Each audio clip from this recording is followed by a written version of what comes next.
Allah'ın yarattığı bu sistem sevgili dostlar kanunlarla yönetiliyor ve o her bir kanun bir disiplin. Her şey o kadar mükemmel yaratılmış ki hiçbir şeye dokunmadan işleyecek bir düzen ve ahenk var. Peki o zaman biz robot mu olalım? Her şey kanun, kural. Nasıl özgürleşeceğiz? Nasıl kendimiz olacağız? Nasıl gelişeceğiz, ilerleyeceğiz bu kadar böyle her şey kural ve kanundan ibaretse? Hiç sordunuz mu kendinize? O zaman da yine başka bir kanun geliyor. Her kanun bir üst kanunla bozuluyor. Ama bir üst kanuna çıkmadan o kanunu bozan otoriteye saygısızlık ve isyankarlıktan yargılanıyor. Hayatın her kademesinde. Ayırt edicilik konusu sevgili dostlar, şu anda sadece bir açtık. Adım adım kişilere de karşınızdaki insanlara da bunu gösterip bir şekilde doğru nakledebilmek için sizlerin iyi bir ayırt edici olması önemli. Şimdi diyelim ki altın mı gümüş mü? Ayırt ettik. 24 ayar mı 8 ayar mı? 22 ayar mı 24 ayar mı? Ve daha inceye doğru. Her bir şeyin içerisinde işte bu ayırt edici tarafınız siz incelebildiğiniz kadar ayırt edebiliyorsunuz. Şimdi çalışmalarımızdan hatırlayın bir kabalık vardı. Kabalığın incelmesi. Buradaki birçok arkadaş hatırlıyordur. İşte o kabadan inceye geçişte sen ne kadar incelebiliyorsan o kadar incedeki hali görüp ayırt edebiliyorsun. Ve diğer tarafı da yani bütünleştirmeden, tamamlayan taraf ve parçaları görmeden iyi bir ayırt edici olamıyorsun. Öyleyse kiminiz annesini babasını ayırdı. Kimisi ayrıldı. Kimi kendini dünyadan, çevreden, doğadan, hayattan ve başkalarından ayırdı. Bu ayırmayı kiminiz küçük görerek, kiminiz büyük görerek, kiminiz uzağa, kiminiz yakına koyarak, kiminiz duvarlar örerek, kiminiz perdeler koyarak yaptınız. Kiminiz bunu dışarıdaki yansımalarınıza, kiminiz duygularınıza, düşüncelerinize, ruhunuza, varlığınıza, bedeninize ve hayatınıza karşı yaptınız. İşte bu parçaları göreceğiz. Gördüğümüzde bu kadar uzağa koymuşum. Şık yakalıyorsun. İşte bu farkındalıklı görü her birinize şöyle bir güzel ikramda bulunacak. Görüyorsun ya, orada bir boş yer var. Tamam. Ya da burada Oktay oturuyor. Ben onu gördüm artık. Şimdi nereye gitse artık bir tarafım onu görüyor. İşte kendimizdeki özellikleri de ayırdığımız, yakına aldığımız ve uzağa koyduklarımızı görebilmek bu anlamda çok önemli. Ve şöyle zannediyoruz ya bir kere görsen ne olur ki diyorsun. Ne fark eder ki? İşte burada bunları halde gördüğünüzde artık şeytanınızı da meleğinizi de kendinizi de arkaya sakladıklarınızı da artık çok iyi bilir ve görür bir hale geliyorsunuz. Geçmişte korkuları olanlar, görmeye, hissetmeye, yaşamaya, buluşmaya korkuları olanlar da bu koydukları engelleri görerek bunlara ihtiyaçları devam edip etmediklerine bir daha bakacaklar. Bir hal yaşarsam hadi gel Ünal gidiyoruz. Gel bir alemleri seyredelim dediğinde arkaya dönüp bakıyor musun? Korkuyor musun? Acaba şöyle böyle olacak diye endişeleniyor musun? Kalbinde şüphe tohumları mı filizleniyor yoksa eminliğin dinginliği mi? Her birimiz an be an bu sürecin içindeyiz. Hangi an sıran gelecek o biliyor. Anlaşmana göre, senin kabulüne göre.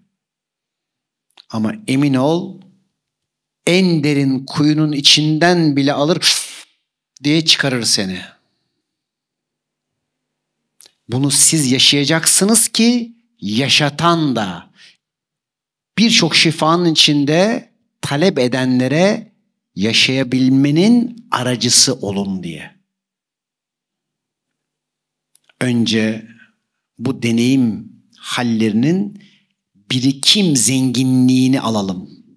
Her birimiz hal zengini, deneyim zengini ve bu maneviyat tatlarının zenginliğinde olalım. Ve emin olun ki biz eğer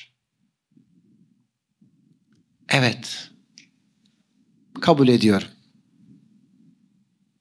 Bu deneyim zenginlikleri, haller, güzellikler, tatlar aksın bana. Kucaklasın ve beni ona, kendime, kendimde olmaya, buluşmaya götürsün. Öyle mi diyor? Bir sıkıp bırakıyor böyle. Diyorsun. Hiçbir şey bilmiyormuşum. Hiçbir şey yaşamamışım. Çünkü her yeni bir hal, her yeni bir tat ilk defa bir buluş ve buluşmanın sana zenginliğiyle akacak ve aktarılacak. Diğer taraftan çevrenizde şu cümleleri çok duydunuz. Ya ben anlayamıyorum. Kafam almıyor. Sen ne yapıyorsun? Ne diyorsun? Bana yabancı dil gibi geliyor. Ki beni belki geçmişte bazılarınız dinlerken de ilk başlarda yabancı dil gibi geliyordu. Var mıydı ilk öyle beni dinleyenler? Bak. Bayağı var yani. Ha nece konuşuyor bu adam? Ama işte o aklınızın alamadığı tarafların sırrının aklınızdan çıkaramadığınız inanç kalıpları olduğunu gördükçe onları bırakıp da çok basit, ne kadar doğal ve aslında size sunulan siz olduğunu gördükçe de ya bundan başka nasıl bir doğru var ki zaten? Bu kadar basitmiş. Şimdi biraz önce bile bakın o ayırt etme mevzunda nasıl uçup gidiyoruz? Bizim işimiz uçmak değil, konmayı öğrenmek. Bakın, bizim bütün şifa sistemlerimizin içinde zaten uçmayı çok iyi biliyorsunuz içeride.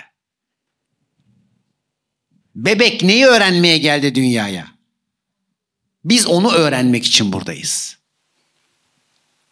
Çünkü bebeğin zaten o ana kadar bildikleri uçmak, an içinde bunları yapmak. Şimdi süreci öğreniyoruz. Yürümeyi öğreniyoruz. İfade etmeyi öğreniyoruz. Ol demeyi öğreniyoruz. Orada her şey andı. Onun için tabii ki bir emek istiyor. Ve her birimiz bir emekle bugün buraya geldik. Bakın.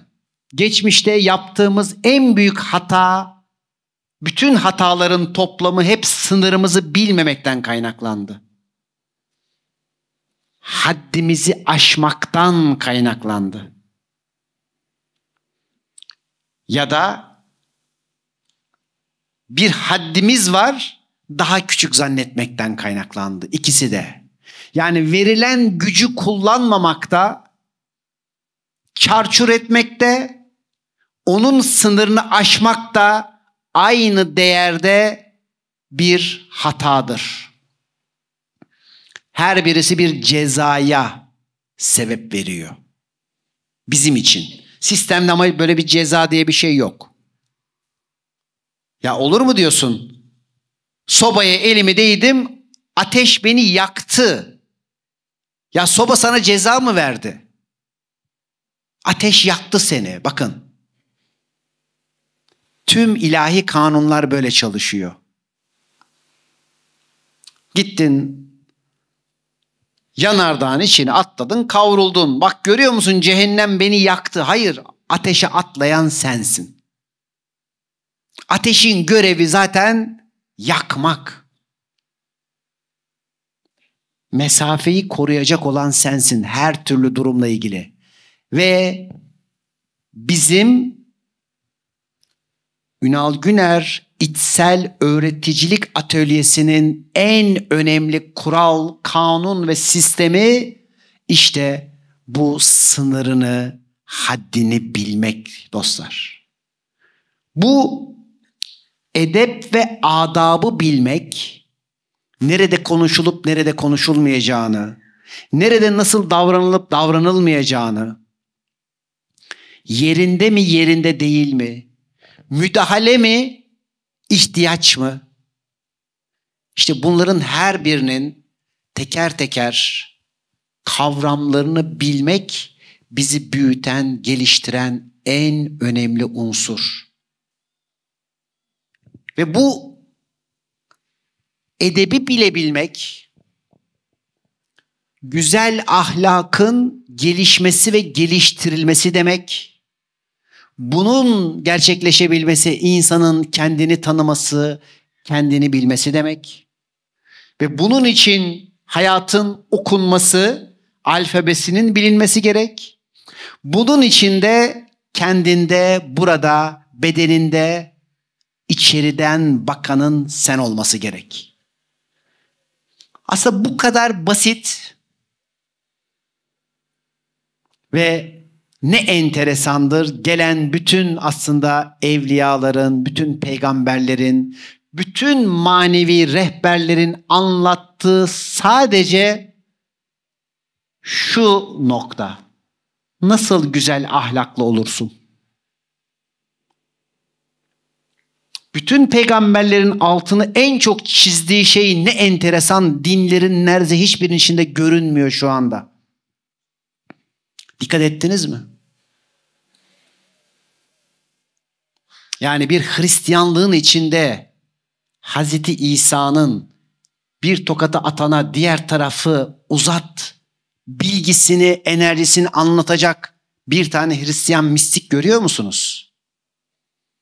Hazreti Muhammed'in ben dünyaya güzel ahlakı tamamlamak için geldim, en önemli benim birinci vazifem budur diyeni anlatan kaç tane din bilgini görüyorsun?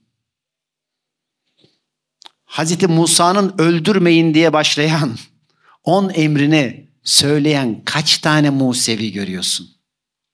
Bütün hepsine git. Buda'ya git. 8 tane yol var. Hepsinde birinci söylenen şey güzel ahlak, edep, adap, haddini ve sınırını bilmek. Bakıyorsun bunlar hariç hepsi var. Enteresan değil mi? Yani bugün İslam'ın birinci şartının güzel ahlakı tamamlamak olması gerekirken hiçbir yerde görünmemesi enteresan değil mi? Bu insanın işte fıtratıdır. Kan dökecek, nifak çıkaracak, gerçeklerin üstünü örtecek ve kapatacak. İşte bu sebepten dolayı bugün ülkelerin hallerini görüyorsunuz. Neredeyse mutlu ülke yok yani. Çünkü öğretilerin içindeki gerçeklikleri hasıraltı ettikleri için o bir sürü gelen azizlerin, evliyaların hatırlattıkları bilgileri ve ilimleri, gerçek şifaları ortadan kaldırdıkları için. Onlara karşı çıkanlar, zaman zaman onları öldürenler, onları yok edenler, zannetmeyin ki içeriden onları onaylamayanlardı. Sadece işine gelmeyenlerdi. Şimdi biz de hayatımız boyunca işimize gelmediğimiz için birçok hakikatleri, gerçekleri hasıraltı ettik. İşte öncelikle her birimiz bunları gören, fark eden ve anlayan olarak kendi hayatlarımızı iyileştiren olmanın yolcularıyız.